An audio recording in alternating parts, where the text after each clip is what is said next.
안녕하세요. 오늘 저희는 좀 가슴 아프지만 정말 현실적인 질문을 던지는 라디오 드라마 대본을 한번 같이 보려고요.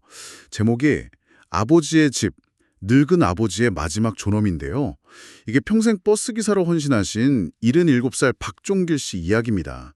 아내분 돌아가시고 나서 아들 집에 찾아갔는데 그것도 본인이 6억이나 보태서 사준 집에서 하룻밤도 못 묵게 되는 그런 상황에서 이야기가 시작됩니다.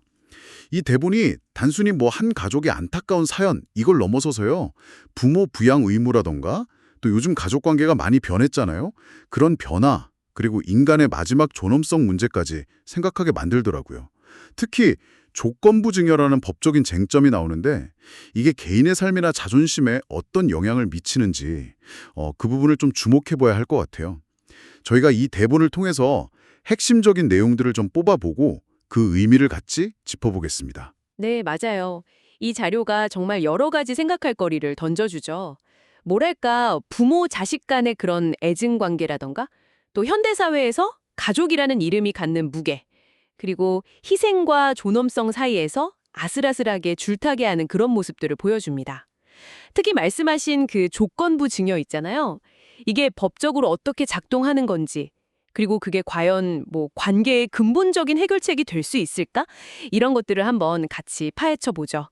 자, 그럼 이 이야기 속으로 한번 들어가 볼까요? 네, 이야기 시작부터가 정말 좀 충격적입니다. 77살 박종길 씨가 아내분 장례 치른 지 얼마 안 돼서 좀 허전한 마음에 아들 민호 씨네 고급 아파트를 찾아가거든요. 그래서 그냥 하룻밤만 좀 재워달라 이렇게 부탁을 하시는데 아들은 좀 망설이고 며느리는 아예 저희도 생활 패턴이 있어서 불편해요 이러면서 딱 거절을 해요. 아니 본인이 6억이나 보태준 집인데 말이죠. 이 첫 장면부터가 뭔가 단순한 서운함을 넘어서는 그런 의미가 있는 것 같아요. 그렇죠? 네, 바로 그 지점이에요. 이 장면이 앞으로 벌어질 모든 갈등의 씨앗을 딱 보여주는 거죠. 그 생활 패턴이라는 말이 어떻게 보면 현대사회의 개인주의 같은 걸 상징적으로 드러내는 거고요. 부모 세대가 평생 헌신하고 기대했던 것들이 이제 자식 세대의 어떤 독립된 삶의 방식, 이런 거랑 부딪히는 지점인 거죠. 특히 종길 씨 입장에서 보면 단순히 서운하다, 이걸 넘어서는 거죠. 왜냐하면 그 6억이라는 돈이 단순한 선물이 아니라 뭐랄까 관계나 기대를 담보한 것이었다고 생각했을 수 있거든요. 그렇기 때문에 이 거절은 감정적인 상처를 넘어서서 일종의 계약 파기의 전조? 뭐 이렇게까지 느껴질 수 있는 거죠. 계약 파기의 전조라. 듣고 보니 그러네요. 확실히 그 집을 왜 사줬는지 그 배경을 좀 알면 더 이해가 깊어질 것 같아요. 종기 씨 부부가 정말 평생을 헌신하셨잖아요. 아버지는 버스 기사로 또 어머니는 새벽부터 반찬 가게 하시면서 아들 민호 씨 하나만 보고 뒷바라지 하셨고 그래서 아들이 명문대 가고 대기업 취직하고 어떻게 보면 되게 성공적인 K장남 스토리 뭐 이렇게 보이기도 하는데 어디서부터 이게 엇갈리기 시작한 걸까요? 바로 그 지점인데요. 그러니까 부모가 헌신하고 그 결과 자식이 성공하는 그 과정까지는 뭐 우리 사회에서 익숙하게 봐온 패턴일 수 있어요. 근데 문제는 그 이후의 관계 설정에서 생기는 것 같아요. 종길 씨 부부가 아들 결혼 선물로 6억이나 들여서 아파트를 사준 행위, 이게 그냥 축하 선물, 이걸 넘어서는 의미를 담고 있었을 가능성이 크다는 거죠. 바로 여기서 조건부 증여라는 개념이 중요해지는 겁니다. 그 조건부 중요해요. 맞아요. 대본에서도 나중에 종길 씨가 막 소리치잖아요. 나랑 내 시어머니 모신다는 조건으로 사준 집 아니었냐 이렇게요. 이게 법적으로는 정확히 어떤 의미인 건가요? 그냥 뭐 집 사줄 테니 잘 모셔라 이런 도덕적인 당부랑은 다른 건가요? 네, 상당히 다릅니다. 조건부 증여는 아예 법률 용어인데요. 재산을 그냥 공짜로 주는 증여 계약에 특정한 조건을 붙이는 걸 말해요. 이 경우에는 부모를 부양한다는 게 바로 그 조건이 되는 거죠. 일반적인 증여는 일단 주면 그걸로 끝이잖아요. 근데 조건부 증여는 받는 사람, 그러니까 여기서는 아들 부부죠. 수증자가 그 조건을 지켜야만 증여의 효력이 유지되는 거예요. 만약에 조건을 이행하지 않으면 증여한 사람, 여기선 아버지 종길 씨죠. 그 증여 계약을 해제하고 재산을 다시 돌려달라 이렇게 요구할 법적인 권리가 생기는 겁니다. 그러니까 단순한 도덕적인 약속이 아니라 법적 구속력이 있는 계약 행위인 셈이죠. 그렇군요. 그냥 괘씸하다 이런 감정적인 문제를 넘어서 법적으로 아예 계약 위반이다 이렇게 주장할 수 있는 근거가 되는 거네요. 이야, 이 법적 장치가 있다는 사실 자체가 나중에 종길 씨한테는 엄청 큰 무기가 됐겠네요. 맞습니다. 만약에 이런 법적 장치가 없었다면 종길 씨는 그냥 아들 부부의 도덕성을 비난하는 거 말고는 딱히 방법이 없었을 수도 있어요. 하지만 이게 조건부 징여였기 때문에 아들 부부의 행동을 계약 조건 위반으로 보고 법의 힘을 빌릴 수 있게 된 거죠. 이건 어떻게 보면 노년의 부모가 자식에게 경제적으로 그냥 종속되지 않고 자기 권리를 주장할 수 있는 상당히 중요한 수단이 될 수 있습니다. 그런 법적인 배경을 알고 보니까 그 어머니 옥순 씨의 투병하고 돌아가시는 과정이 더 안타깝게 다가오네요. 어머니가 위암으로 위독하신데도 아들 민호는 회사 프로젝트가 너무 급해서 주말에 가겠다 이러면서 방문을 미루잖아요. 6개월 투병 기간 동안 아들 부부가 온 게 손에 꼽을 정도였고 어머니는 매일 아들 기다리면서 눈물 흘리셨다 이런 간호사 증언이 나중에 법정에서 결정적인 증거가 되고요. 이 부분은 감정적으로도 너무 비극인데 법적으로는 또 어떤 의미가 있는 건가요? 네, 그게 감정적인 비극을 넘어서서 법적으로 보면 부양 조건 불이행의 핵심적인 증거가 되는 거죠. 조건부 징여에서 말하는 부양이라는 게 단순히 돈만 보내주는 게 아니거든요. 정서적인 지지라던가 병간호라던가 이런 포괄적인 돌봄을 의미할 수 있습니다. 근데 어머니가 위독한 상황에서조차 방문을 미루고 또 투병 기간 내내 그렇게 소홀했던 아들 부부의 행동은 이건 부양 의무를 다하지 않았다 이렇게 볼 수 있는 명백한 증거로 해석될 여지가 충분한 거죠. 특히 나중에 드러나는 문자 메시지 있잖아요. 부담된다. 빨리 요양원 알아봐야겠다. 이런 거.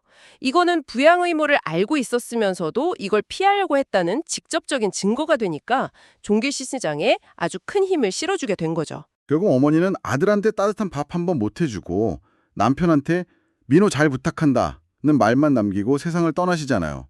그리고 어머니 돌아가신 후에 종길 씨가 다시 아들 집을 찾는데 이번에는 며느리가 작은 원룸이라도 얻으시는 거 편하실 것 같다. 이렇게 더 노골적으로 거절을 해요. 이 시점에서 종길 씨 반응이 확 달라지죠. 네, 맞아요. 이전에 문전박대 당했을 때는 그냥 자존심의 상처를 입은 정도였다면 아내 사별 후에 겪는 이 노골적인 거절은 종길 씨에게 관계가 완전히 끝났구나. 그리고 이제 다른 방법을 찾아야겠다. 이렇게 생각하게 만드는 결정적인 계기가 됩니다.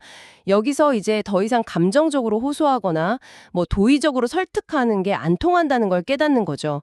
그래서 아까 말씀드렸던 그 조건부 징여, 이걸 근거로 법적 대응을 결심하게 되는 겁니다. 네가 잊었구나. 이 집 나와 네 시어머니를 모신다고 했지 않았느냐? 좋다. 법대로 가자. 이 대사들이 그 분노와 함께 정말 마지막 남은 존엄을 지키기 위한 법적 투쟁의 시작을 알리는 거죠. 며느리의 그 대답, 그건 그때 얘기고 지금은 시대가 달라졌잖아요. 이게 참 씁쓸하게 들리네요. 그냥 변명일 수도 있겠지만 혹시 이게 정말로 부양에 대한 가치관이 변화하고 있는 현실을 좀 반영하는 걸까요? 어떻게 보세요? 충분히 그렇게 해석될 여지도 있다고 봅니다. 물론 드라마 속 며느리 말은 좀 이기적인 변명처럼 그려지긴 했지만요. 현실적으로도 예전 대가족 사회에서는 당연하게 여겨졌던 부모 부양 의무가 이제 핵가족화되고 개인주의도 심화되고 또 여성분들 사회 진출도 늘고 이런 여러 요인들 때문에 변화하고 있는 건 사실이거든요. 부양을 당연한 의무가 아니라 선택이나 심지어 부담으로 여기는 경향이 나타나고 있기도 하고요. 이 대본은 바로 그런 변화 속에서 생기는 세대 간의 갈등, 또 가치관 충돌을 아주 극적으로 보여주고 있는 거죠. 그래서 결국 법정까지 가는군요. 재판 장면에서는 그 간호사 증언하고 아들 문자 메시지가 결정적인 증거로 작용해서 결국 법원이 아들 부부가 부양 의무를 위반했다 이렇게 보고 증여계약 해제를 판결하잖아요. 즉 집 소유권을 다시 아버지 박종길 씨한테 돌려줘라 이렇게 된 거죠. 법적으로는 완벽하게 이긴 건데 이게 과연 종길 씨한테 완전한 해피엔딩이라고 할 수 있을까요? 바로 그 점이 이 이야기의 가장 큰 딜레마인 것 같아요. 법적인 승리로 집이라는 재산, 그리고 최소한의 존엄은 되찾았을지 몰라도 그 대가로 아들과의 관계는 완전히 그냥 파탄 나버린 거잖아요. 마지막 장면 보면 울면서 용서를 구하는 며느리한테 종길 씨가 그러죠. 기회는 네 시어머니가 살아계실 때 줬어야 했다. 이제 늦었다.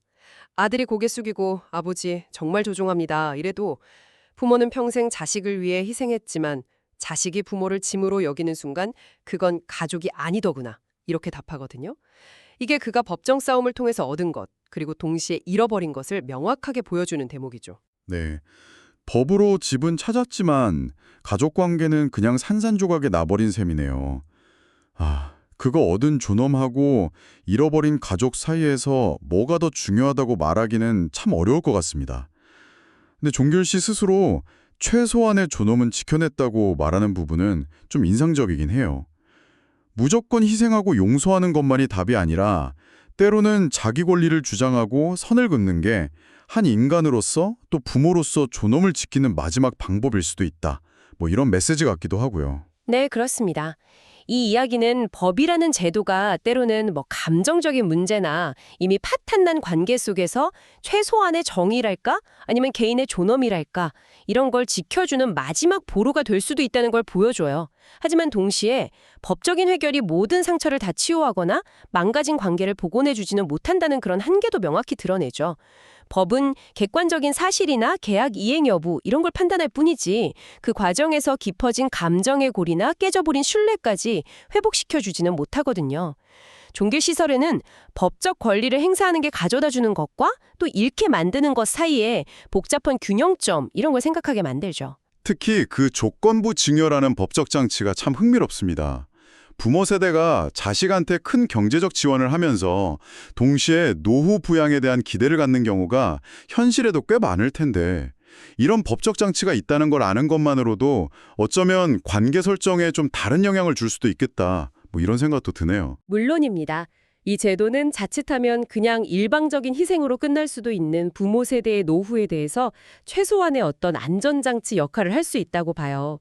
다만 이에 법적 조건을 명확히 하고 또 그걸 입증하는 과정이 필요하고 무엇보다 사실 법적 다툼으로 가기 전에 가족끼리 충분히 소통하고 합의하는 게 중요하다는 점, 이걸 간과해서는 안 되겠죠?